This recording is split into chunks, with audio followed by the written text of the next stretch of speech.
Hi, Bashar. And a you good day. Happy belated birthday. Oh, all right, thank you. For those that are not familiar with this idea, even though it is not literally the birthday as you understand it, in our reality, again, having a different time frame dimensional experience, the date that corresponds to my date of birth in your reality was November 11th. Yes, thank you. 157. Wow. This is my first experience with you here. Well, this is my first experience with you. Congratulations. Thank you. So I have a mundane question. There are no mundane questions. Oh, great. That's good to know. Thank you. Is it important to you? Yes, it is. Why would you consider it mundane then? Because I felt like everyone else was asking questions that pertain to Oh, big Because I felt like everyone else was asking questions that pertain to big cosmic issues. Yes, and I The daily questions of physical life are just as spiritual as any other question. You understand? Yes, thank you. Equality to all. Yes. If it is important to you, it is not mundane. Thank you. All right. What is your question? My question is, I'm in a work environment where I want to know what my purpose there is and how soon can I get unstuck to create the life that I really want, that I prefer. Right. The way we usually go about exploring this issue is to ask you a question, and certainly not a mundane one at all. The question we ask is, are you doing what excites you the most in life or not? No. Thank you for your honesty. The next question is, when will you choose to do what excites you the most in life? Bigger question. I wanted to choose it yesterday, but... And you didn't because? What belief systems are holding you back? Fear. Of? Fear of... Yes. Fear of what? Choosing something and that not really being what really brings me joy. So you're saying that if you choose something that excites you, you might actually be choosing something that doesn't excite you. Well, my challenge is Yes. choosing something that excites me, because it may excite Why is me. that a challenge? That's easy to do. Yes, okay. Do you believe that? Obviously not. No. All right. May I explain it to you in a way that will allow it to seem easier? Yes, please. Why, thank you. The idea that has been, in a sense, perpetrated throughout much of your New Age consciousness of following your bliss and acting on your excitement usually doesn't come with a clear explanation of why or how to do that. Mm-hmm. The idea simply is to understand it first and foremost in a very simplified manner, as follows. When we talk about the idea of acting on your joy, your highest excitement at any given moment, we don't necessarily mean that it has to be a life-spanning career, a gigantic project, an all-consuming endeavor. We literally mean act on whatever is at any given moment out of all the choices you have available to you, many of which may seem mundane. Just act at any given moment on the one that contains the highest amount of excitement out of all the choices you have the ability to take action on. Period. That's it. It's that simple. Excitement is a thread. It leads to all other excitement. So if you are simply sitting around going, oh, I don't know what excites me, just look at what your options are. Just list your options at that moment. If the only options are go shopping, take a walk on the beach, call a friend, just for an example, just pick the one that's most exciting and act on it to the best of your ability, taking it as far as you can till you can take it no further. When you come to the next crossroad, look at the options available to you then, pick the one that's most exciting, you have the greatest degree of ability to take action on, and take action on it. When you come to the next crossroad, do the same thing. When you come to the next crossroad, do the same thing. The excitement that you follow will automatically draw you into a series of synchronistic events that will constantly accelerate and expand your ability to experience excitement, and constantly accelerate and increase your ability to experience that your excitement will actually be capable of supporting you in your life if you keep moving in that way. Does that make sense to you? Yes. Now, the question is, do you believe it? Because the idea is that when we, first of all, offer the idea that all you have to do at any given moment is simply choose out of the relatively normal options available to you. If you can't think of any all-encompassing excitement, if you just choose the most exciting option out of whatever is available to you and act on it, when we offer that suggestion up, very often the first thing that comes out of the human mind is, but that's not connected to this. Or how can that support me? I don't understand. You don't have to understand. That's the beauty of it. The idea is that your physical mind is not designed, never was, and never will be designed to understand how things will happen. It is not designed to understand or comprehend how something that you act on that excites you will bring you the thing you need somewhere down the line. So you don't have to think about how that's going to happen. All you have to do is act on it knowing that it will. Because the human mind is only designed to experience how things are happening. That's it. The human mind is only designed, the physical mind is only designed to understand the physical experience. The mechanism of how these things come to you come from a higher realm that is beyond the purview of the physical mind to comprehend or understand or be able to completely perceive. So you need to stop doing the job of the higher mind, let the higher mind do its job, and bring you these things as you need them in the way that it benefits you best.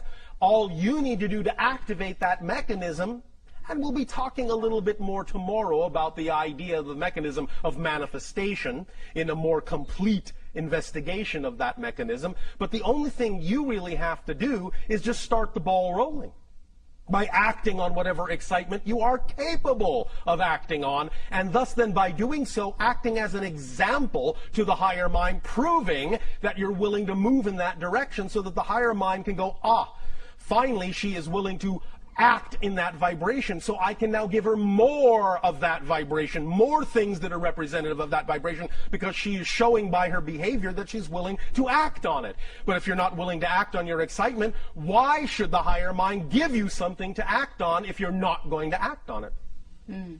You see, you have to clear the space by acting on what you are capable of acting on before you make room for something bigger to come in. Because if you're not going to act on what you've got, well, higher mind is not going to do pointless things and give you things you're not going to act on. So you simply stop the whole process of your excitement expanding. Does that make sense mechanically? Yes. Are you willing to believe that you can act on your excitement and know that it will lead you where you need to be led? Yes. Trusting the synchronicity that will occur?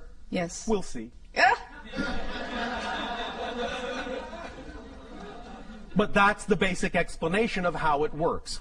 So when you say you have a difficult time figuring out what excites you, I apologize, but we actually don't believe you. Because it's really simpler than you think. You're just having a difficult time understanding a clear definition of excitement and following it. You follow? I do follow. I think the other part of that is because if I'm in a work environment and my excitement may be not to be there, then leave.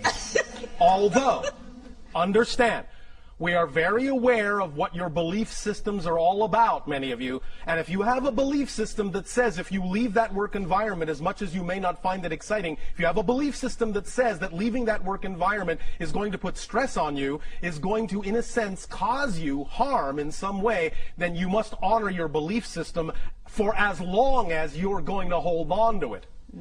But at least take the steps you can take. At least take the steps of acting on your excitement that you are willing to take. And the more you do that, the more your excitement will prove to you that it can support you as well. And the more it shows you it can support you, the more you'll be willing to let go of those things you don't prefer.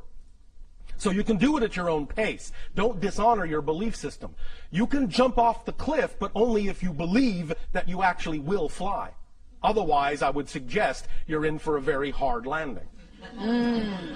So don't dishonor your belief system. Don't just think, all right, I'll just throw caution to the wind and ignore my beliefs. Just think, all right, I'll just throw caution to the wind and ignore my beliefs. That will always get you smacking into that brick wall we're going to talk about tomorrow.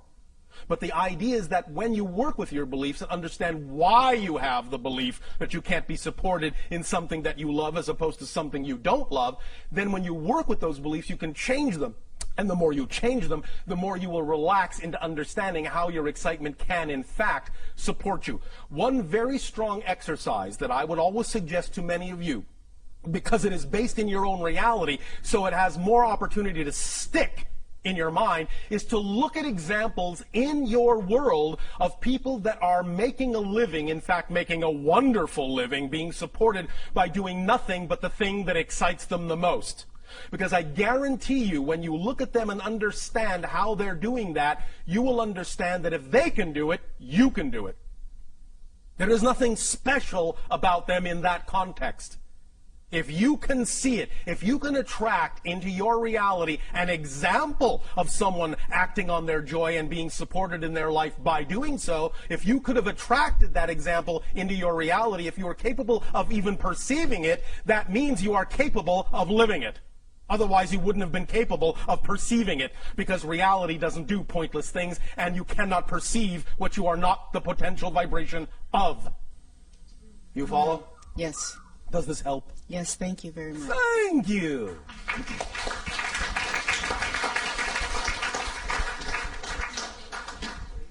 That was exciting.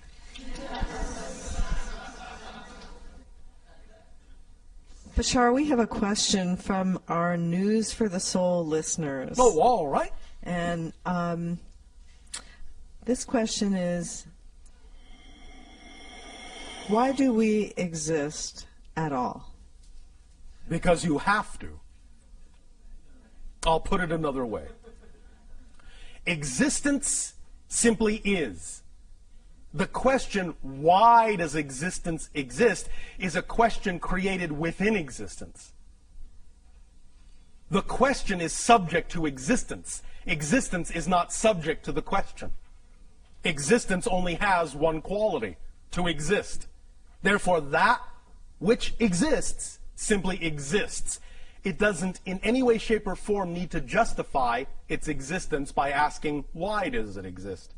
Existence exists because that's the quality it exhibits. Existence. That's amazing. We think so. All the things that will never exist already don't exist. There's no room in non-existence for the things that do exist. Therefore, if it exists, it doesn't need to explain why it exists. It exists because it's not non-existence. Therefore, the only other place it can be is in existence. That's the ultimate polarity of creation. I get the feeling that the people on your planet enjoy that kind of thinking. We do. There was one other question that I thought I'd slip in here Oh, from all right. another listener, and that is, what's the best way to overcome a phobia? It depends. There is no one best way. It depends upon the person. It depends upon their belief systems. It depends upon what permission slips work best for them. The best way, euphemistically, is their way.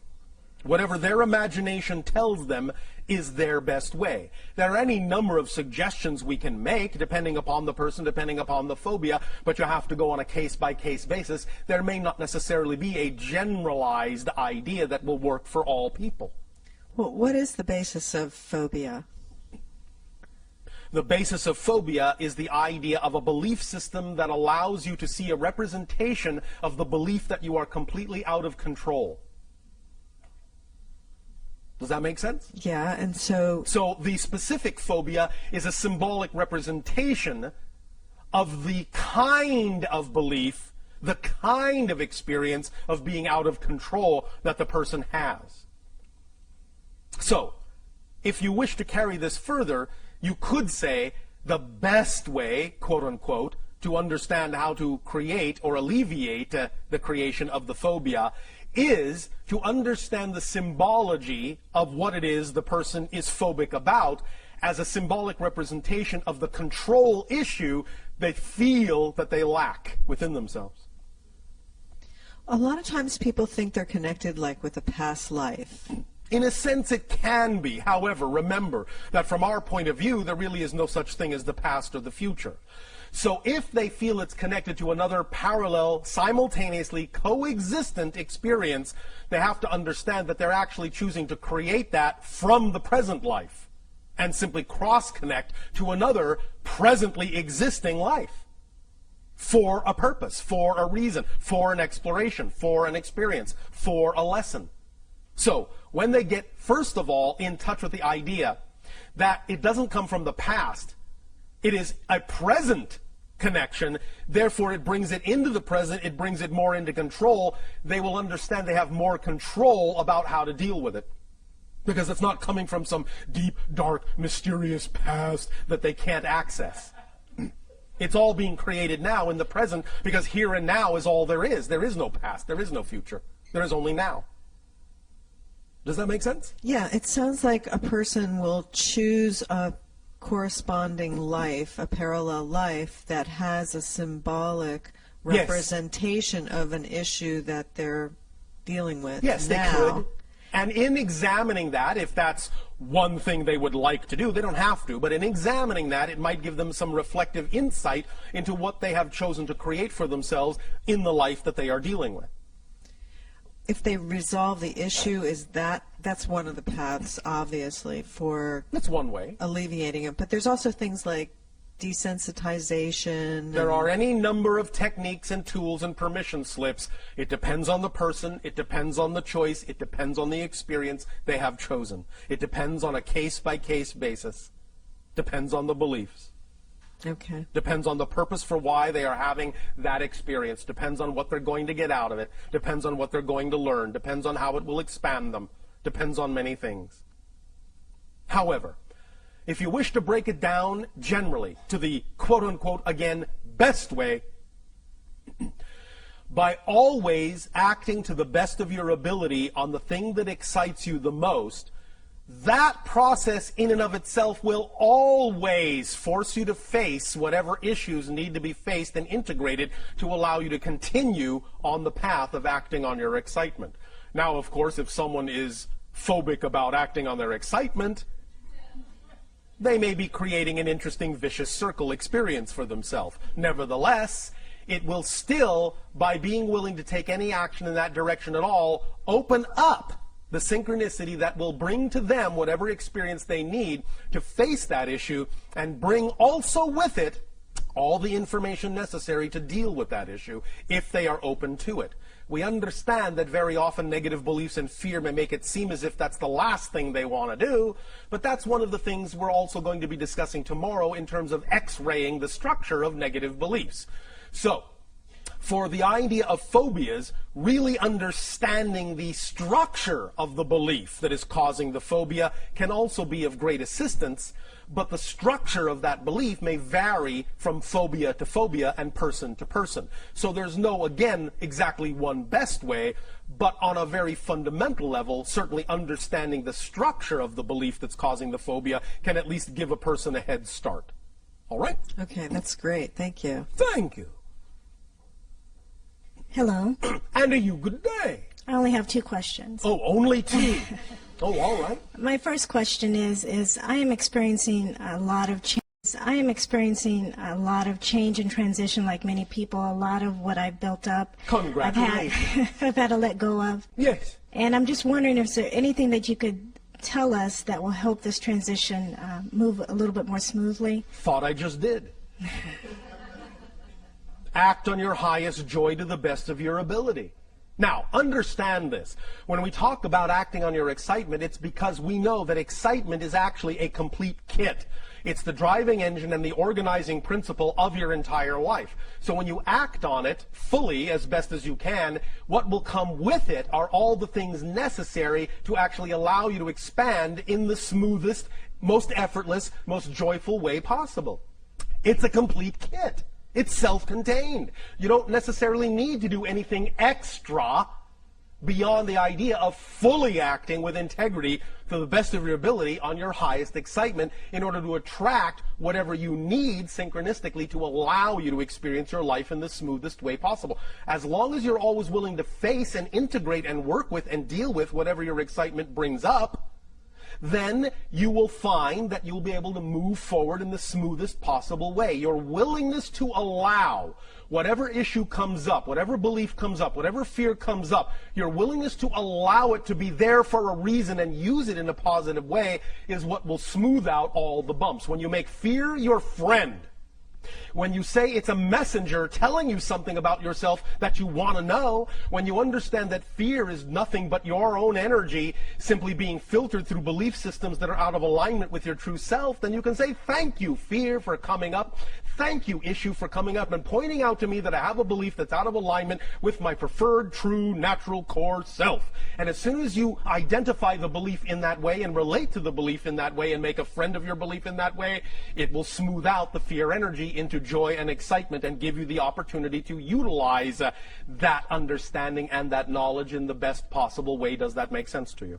It does, but couldn't we have done this without all of this mass disintegration of all that we knew? Couldn't we have done this a different way? Why is it that we're experiencing it this way? There are many ways to do things.